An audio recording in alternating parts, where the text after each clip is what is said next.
Hey guys, and welcome back to the first episode of the second series of the Body and Mind Health podcast. Now, this has been a long time coming, and I'm so excited to be back. I'm filming in the same spot on the same camera, quite similar, but it's going to be a different approach. So, firstly, welcome back if you're a listener from season 1. And if you're new, please subscribe. I'm going to try and do a podcast once a month. So there's a bit of new stuff to cover. I've got a lot to talk about today and not a lot of time to talk about it, but we're going to spend a bit of time talking about just sort of why I've decided to come and do season 2. So what I've been up to since I last left YouTube and podcasting. Then the big event going on at the moment, I'm going to discuss the Euro 2020 matches so far. And then I'm going to do my Euro 2020 final prediction. And then I'd like you to interact with me on my social medias, Body and Mind Health on Instagram and the Body and Mind Health on Twitter. Tweet me your Euro 2020 predictions. Then I'll talk about, what I've been up to, what I'm going to do in the future. Then the tennis event, Wimbledon at the moment, is starting. There's a couple of people there that I'd love to discuss. The Olympics is also starting soon. So it's a big time in sport. We've got the Olympics starting, I think it's Friday the 20-something. Of July. I'll have to double check in when we get onto that topic. And then I'll just do a little bit of looking after your mental health because it's the Body and Mind Health podcast. And then I know it's a little while ago, but I would love to discuss my opinions on it. The YouTube boxing discussions at the moment. So let's just start with, so why have I decided to come back? Well, I've been speaking to sports commentators and podcasters and other people my age who like podcasting about podcasting. And they said you should definitely carry on, but maybe try a season, a different sort of approach onto it. That is also why you'll notice it's just me today. This is a show where I would love guests to come on, but I didn't have anyone in mind. No one was really around. And obviously with COVID still, we'd have to do it in this format. I'd love to do a roundtable interview or an in-person podcast recording, but at the moment we're settling for Zoom. That I've decided to come back and do season 2 because I enjoyed the podcast making of season 1. I really enjoyed speaking to friends and other sports teammates and training partners and sparring partners to get their sides of stories and stuff. It's really interesting. And also I love talking about sport. It's interesting. And that's why I'm carrying on doing it. So that is why I've decided to come back. Now on to the big discussions. The Euros. It has been going on for nearly a month from now. We're right at the end of it. In fact, the day that this comes out will be the night before the final of the Euros. So what do I think? How do I think teams have played? I think let's discuss, you can see this is not going to run perfect, this podcast. I've got notes and stuff of what I want to talk about. But let's talk about, I think, the most underrated team. I'd say England are obviously not underrated, I don't think, but they are a very good team. I'm saying the most underrated team was Spain. I think they played exceptional all the way through. And I think they were really unlucky to go out against Spain on Tuesday night. I think that was really unlucky. The most overrated team, obviously, I think before the tournament, it was France. Everyone was saying they were one of the big ones to win. I predicted them to win. I was saying to mates and parents and stuff, I think France will win because they have the Mbappe and all of those, that group of amazing players, Kante, all of those who are just on you all the time. So they're really good players. But I'd say France would have been the most overrated team of the tournament, along with Portugal and even Germany. I think a lot of people weren't expecting England to beat Germany, which is why it was mental when England beat Germany the other week. But yeah, that was mental. I think Hungary also played very well. I know they didn't get out of the group stage, but they were in a group with 3 very good teams, France, Portugal and Germany. I think they did very well to put them under that much pressure. It just wasn't meant to be. Also, I have to give respect to Denmark. I'm recording this the day after the England-Denmark game. So England have currently beaten Denmark in the Euro 2020 finals. But I have to say big respect to Denmark. Obviously, they've had the problems and hindrances with Christian Eriksen. Wishes go out to him and his family, but they've still performed. And I think they've had that motivation now. They're doing it for him, which was a great thing to see. And I said, if Denmark beat us yesterday, I said, oh, I'd love to see Denmark go on and win the Euros. But unfortunately, England, well, not unfortunately, because I'm a good England fan. We did beat them, which is amazing, which leads on to my Euro 2020 final predictions. So, who do I think will score? I'm going to do a proper rundown of my prediction. I'm going to go from who scored to what team scored first, to what the score at the end will be, what minutes they will score in, and maybe even who will set it up. So I'm going to go right through my predictions. I've not thought this through. This is my live prediction right now. So firstly, I'm going to say who will win. And I've said it before to people I know, and I will say it again. I think England will win against Italy. I think England will win. I think it is coming home, and we're going to win. Who I think will score is another matter. And I think it could be anyone. The whole England team played exceptionally Wednesday night. It was amazing to see. But I'm saying Kane will score, let's say, go right at the end of the first half. I'm saying 41 minutes, Kane will score, set up by Mason Mount. And I'm also saying that will be it. I'm saying it'll be 1-0 England. Kane will score in the 41 minutes. I think Italy are a very good team defensively. And I also think they're a very good team attackingly to a degree. I think they don't get as many chances, but when they get a chance, they score it. I think England's back four, I guess Southgate will play back four, need to watch out for those Italian strikers, because if they get through and they get a break, they will score it. But England's defence has been exceptional throughout this whole tournament. We've only conceded one goal, which was Wednesday night against Denmark, which was very unfortunate. But it was a free kick. It was a great strike, and unlucky Jordan Pickford for not saving it. But he did get a fingertip on it, though. I've said it before. He got a fingertip on it. But all around, the Euro has been very entertaining. Unfortunately, I haven't been able to go to any games, or I've not actually really done much. I've watched them at home. I've watched them with a few friends, a few family members. I've not actually been to a pub or bar or football club, or even to Wembley to see them, but I'd love to in the near future. So that is the Euros part of the podcast wrapped up. So next, I thought I'd sort of discuss what I've been up to, just as a host, what I've been up to since I've ended season one. So as you know, I all train boxing and BJJ, Brazilian Jiu-Jitsu. I love these martial arts and sports so much. It's been great since lockdown easing and stuff, getting back into these sports. It was great to go back, great feeling. And now with COVID restrictions easing, I'm able to spar.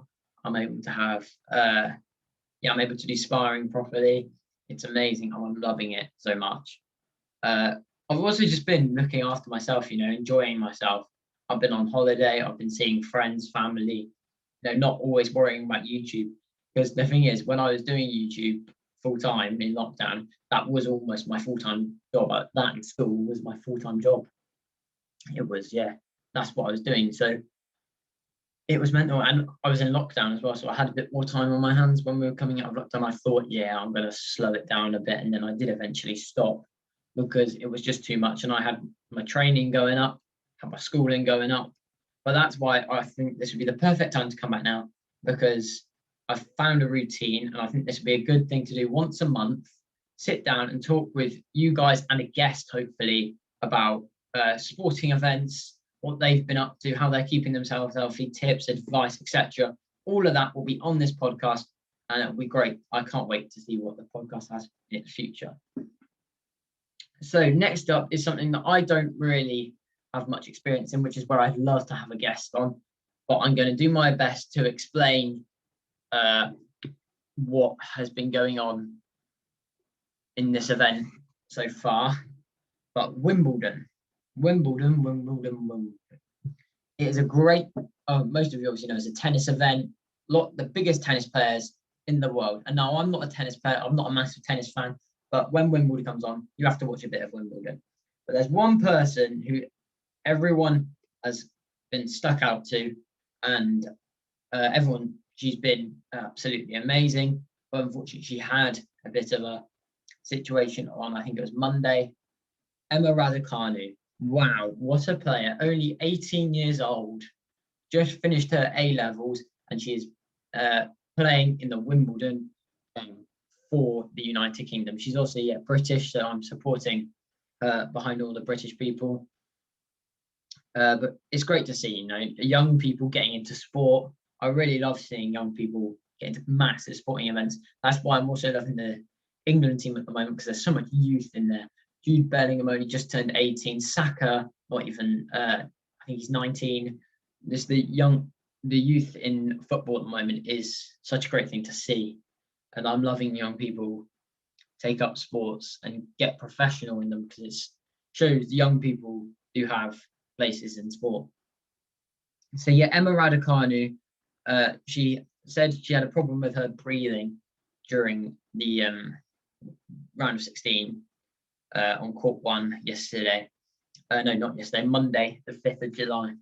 And it was very unfortunate, because she's played great throughout. She got on court 1. She's only played in front of hundreds of people, let alone the thousands watching online and on the TV at Wimbledon.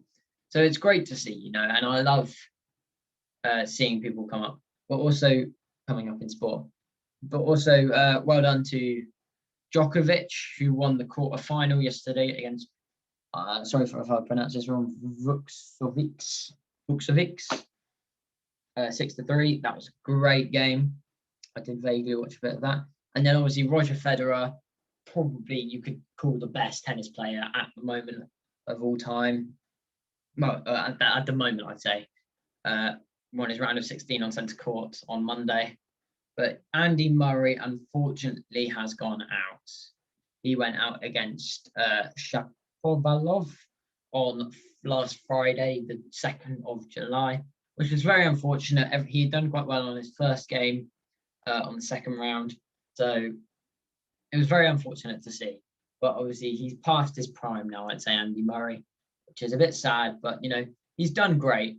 He's become a world-class tennis player, but it's just not his time anymore. I think Roger Federer has sort of taken his crown. So that's all I really have to say on Wimbledon, because that's pretty much all I know about it. Sorry if that's kind of brief for you tennis fans out there, but I don't know much more about Wimbledon to carry on the discussion. I don't want to sound stupid. But what I do know a bit more about is the Olympics is starting. Now, let me just check the date. I know it's a Friday and it's the end of July. It is Friday, the 23rd of July, the Olympics start, and they carry on until Sunday, the 8th of August, Tokyo 2020. So obviously, Olympics, massive event. I love watching the Olympics. Such a great time. Unfortunately, it didn't happen last year, which was really unfortunate. I was really looking forward to watching the games from home. Obviously, don't fly out to Tokyo. But I was looking forward to doing things for it, And I enjoyed Rio of 2016. I watched it. All the sports that I loved watching. It was amazing. And I'm really looking forward to it. Obviously, they're being held in Tokyo, but I have just heard and just seen this morning that they won't be allowing fans in stadiums. Yeah, they're not allowing fans in stadiums for the Olympics. How I feel about that, I'm not sure, considering there was 67,500 people at Wembley yesterday in the England-Denmark game. I don't see why they can't have 3,000, 4,000 in a stadium in Tokyo. Maybe that's the government. Well, it's obviously the government there. It's obviously a decision they've taken, which is fair enough. But yeah, obviously the history with all the Olympics. I can't wait to see England win a few medals. Well, hopefully lots of medals. And it's a great entertaining experience. And then I would just say my favourite Olympic events will be, I like the male gymnastics. I think it's amazing. I'm not a male gymnast, but I love watching it. I think it's really cool. I obviously also like the boxing when it's on. Obviously, there's not loads of it, but when boxing comes on, it's a great sport to watch. And I'd also say some of the short sprint ones, like 400, 500, 600, 900. I don't know what they do. The sprints that the men and women do, actually, they're all entertaining.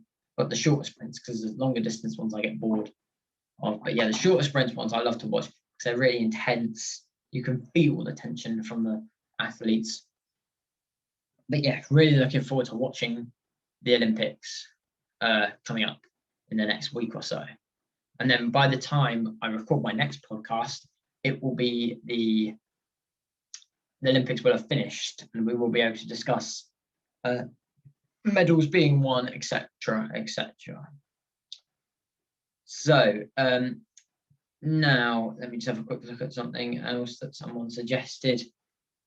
If you are wanting to suggest topics to talk about, please head over to the Instagram and Twitter. Tweet me at the Body and Mind Health Podcast, and Instagram at the Body and Mind Health Podcast. I might leave the links in the description below. If I can't, then just search stuff on Twitter. Same logo as on thumbnails and stuff. It's quite easy to find. But yeah, really looking forward to the Olympics, and I can't wait. So now, touching on the body and mind part of the podcast, we talked about the body bit, all the sporting events, keeping yourself healthy. Also, looking after mental health links back to physical health and all these events going on. When there's an event on, everyone, I think this is a great time for England's mental health, because England are doing exceptionally well at the Euros, probably and possibly winning it on Sunday, tomorrow. But yeah, they're really, I think everyone's come together as a nation, and it's really looked after Britain's mental health after such a tough 18 months that Britain have had. Well, the world has had. It's been amazing. But on a personal level, I would say find something that you're invested in. If you're struggling, find something to watch, even if it's just a new TV show. You might get really invested in it, especially if it's quite a long one. Like, I don't know, Friends, for example. It's a great TV show. It's quite long. You get invested with the characters and you feel like you can relate to them and all of that. It really looks after your mental health. But also, yeah, watching sporting events is great fun. Predicting them. I've been playing fantasy with all my friends. That's been great fun. It's all good fun, and it all helps your mental health.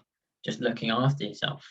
And it's great to see if people are doing it. But if you are struggling, then I would suggest picking up a hobby, watching something you like, doing something you like, exercising, going for a jog, walk, cycle, whatever. Having a kickabout with your mates is great fun. Playing a bit of basketball, going out to the park. So many things you can do now that we're out of these lockdowns. Going to the cinema. I went to the cinema the other week and it was great fun. Going for a meal somewhere, and you have to do all the track and trace stuff and booking and that and all of that. But it is nice, and you do get to socialise. I wouldn't sit on a screen talking to someone all day, every day, because it doesn't do good for your mental health.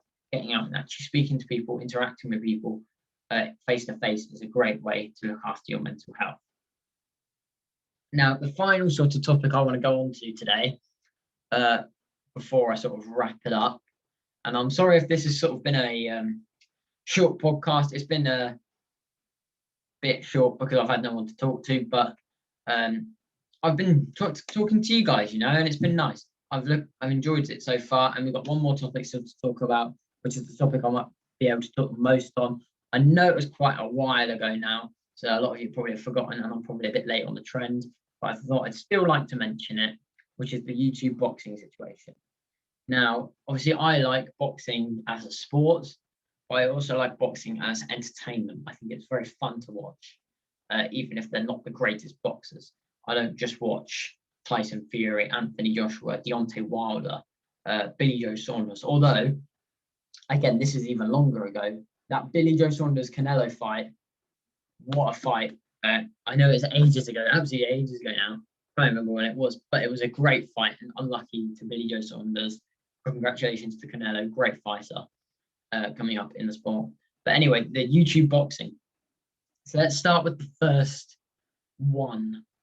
fight that sort of happened recently-ish, which is Mayweather versus Logan Paul. Now, everyone was saying this is rubbish, and I agreed for the most part. But I didn't actually watch the fight because I didn't want to pay 50 quid for it or whatever it was. I watched the highlights in the morning and I saw clips and stuff, and I watched the full fight when it came out on Sky Sports' YouTube for free. And I did watch it then. And I think it was a good fight. Obviously, I think Jake Paul sold the fight amazingly with Gotcha Hat. I think that was sold the fight so well. I know Logan didn't find it funny, and I think it was very out of order from Floyd and Jake, but oh my goodness, it brought so much hype onto the fight, which is what they need to do for these events where no one's interested. Like, no one cared about it, really. No one cared. But suddenly, when there was this hate between Floyd and Jake as well, everyone's eyes zoomed in, which is great for the sport. As a fight, Logan Floyd, I'm tired. Yeah, I think it was a decent-ish fight. Obviously, 8 rounds. Logan survived 8 rounds with Floyd Mayweather, which is an achievement itself. But yeah, I don't know. It's a weird topic to talk about because it's such a weird circumstance to be in, like a 50-0 boxer versus an 0-1 YouTuber. It's a bit weird to talk about, but he did last 8 rounds with him. But I said Logan Paul wouldn't get knocked out because he was much heavier, much taller, and much longer reach. So it would have been hard for Floyd to, I think, to knock him out. I think it would have been more likely Logan to knock Floyd out than Floyd to knock Logan out. I think it would have been harder that way. But they both lasted 8 rounds. I think it was 8 threes, 24 minutes fighting, which is long. But Logan did keep clinching, which a lot of people didn't like. A lot of people were slating him for that. But it's a technique, as long as he wasn't throwing it on the ground, which he did a bit, but not all the time. But yeah, I didn't agree with throwing him on the ground, but clinching as a mechanism is fine. Then going on to the other YouTube boxing events, we had the Battle of the Platforms event in the middle of June, so about a month ago. And then Mayweather Paul was about a week before that. So we had, I'm only going to talk about the fights that I sort of know and I can actually talk about, like all the Landon McBroom ones, people like that, the people wearing head guards, basically. I don't know enough to talk about. I do know a bit about DDG and Nate Wyatt. It was a great fight. Unfortunately, I can't actually remember who won it. That's really bad, but whoever won it, I think, deserved it. It was a great fight from what I remember. Yeah, it's a good fight, I think. Let's go on to FaZe Jarvis. Well, actually, I don't think he's FaZe anymore. He's temporarily suspended from FaZe, but Jarvis versus Michael Lee. Now, I watched Jarvis's videos on his boxing, and he had a similar approach to YouTube boxing as KSI. I found he sort of, I don't know, he made videos on it, which I think was good. It showed that he could box, and he worked hard. He worked hard at the sport. Like, he made content on it, like the punch bag video where they do the strongest punch bag video. So it's like a bit of a jokey video, but he does also train hard. He was training hard, and he was also training with Otis from the Mayweather gym. He's a great trainer, so he was always going to do well. Unfortunately, I don't know much about the TikTokers. Michael Lee obviously didn't. I don't think he trained that much. He looked a bit sloppy from what I remember. And yeah, Jarvis was always going to knock him out. That was an easy one. Now, let's go on to the sore topic for me. Deji versus Vinny Hacker. Now, Deji supposedly said he trained, which, we were all saying Deji was going to win, and he should have. He should have won, but it was just really not unlucky. No, Deji didn't obviously train. From the video that he made, he said he was doing the bare minimum of his runs, and that's not how you want to approach boxing. When you approach boxing, you want to train as hard as you can until you're literally dying on the floor. You have to, but when you finish it, you'll feel like a new man. So you have to keep going, and that's not what Deji does. And Vinny obviously did that in training, which is why he won.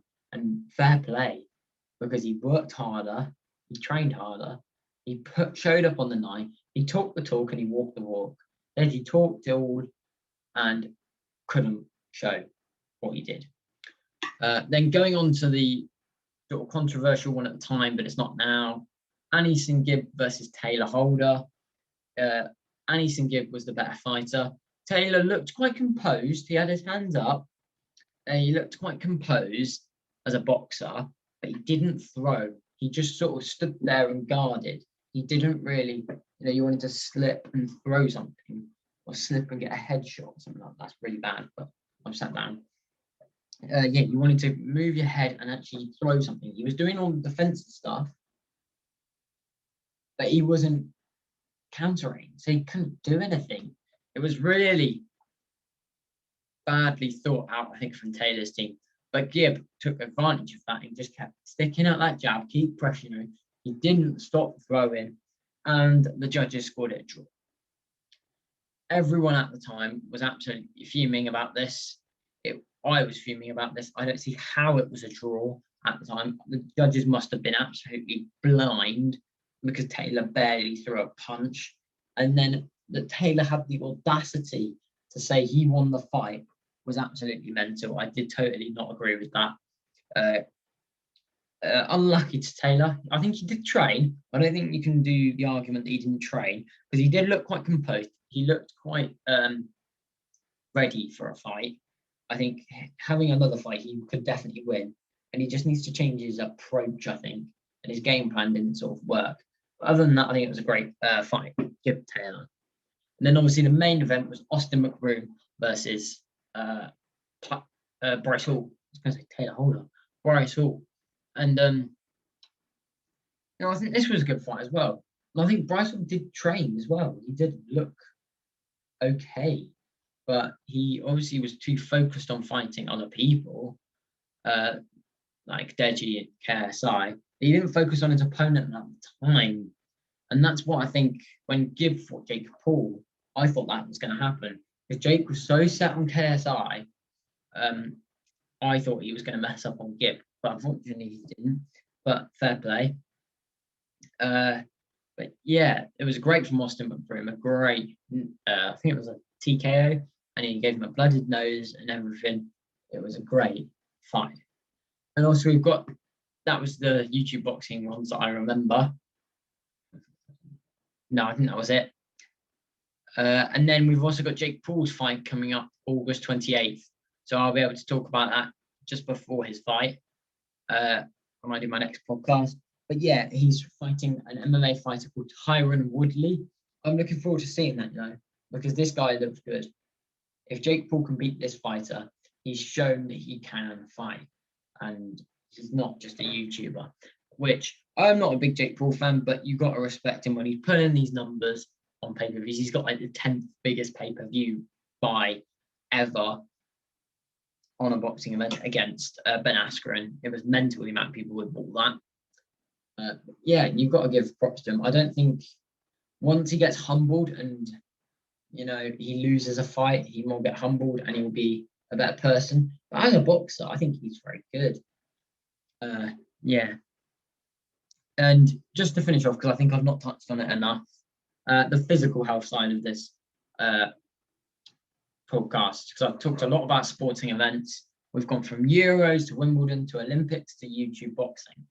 But I think I'll just quickly touch on how you can keep yourself healthy. So I've said going out for runs, jogs, and cycles could be a great idea. And also gyms have opened now. You can go hit the gym if you're interested.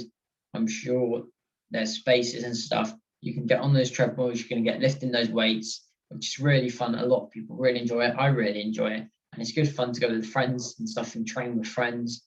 It's good fun. Obviously, if you're training in isolation or whatever, just do your best with what you've got, and especially if you're fit and healthy, unless you've got the virus, you're fine. Carry on training in lockdown and keep it going in isolation, and keep it going and keep enjoying yourself training as well. If you stop training, then when you go back, you find it really hard. So you want to keep it going. Anyway, that's going to be today's podcast. I hope you guys have enjoyed. Please leave a like on the video. Please subscribe. I'm also trying to working on a place where I can put the just audio for the podcast. I'm thinking of making my own app or adding it on Spotify, Apple Podcasts, etc. I'm still working on with producers and stuff. A lot goes on behind the scenes, and I've been working on it for quite a while now. So I hope you guys have enjoyed this pilot episode, and I will see you guys in about a month's time. Follow the Instagrams and Twitters, because then you'll get to know when I'll upload next. I might try and do YouTube community posts to let you guys know when the next podcast is coming out. But it'll be sometime, I'm not giving a set date, sometime in mid-August. I'm doing one middle of the month, and this will go out on the 10th of July. So the next one will be around, I think it'll be around the 15th of August. I said the next one would be. But anyway, guys, thank you for listening. Leave a like on the video, subscribe if you enjoyed, and I'll see you guys in a month for the next podcast. Take care and bye.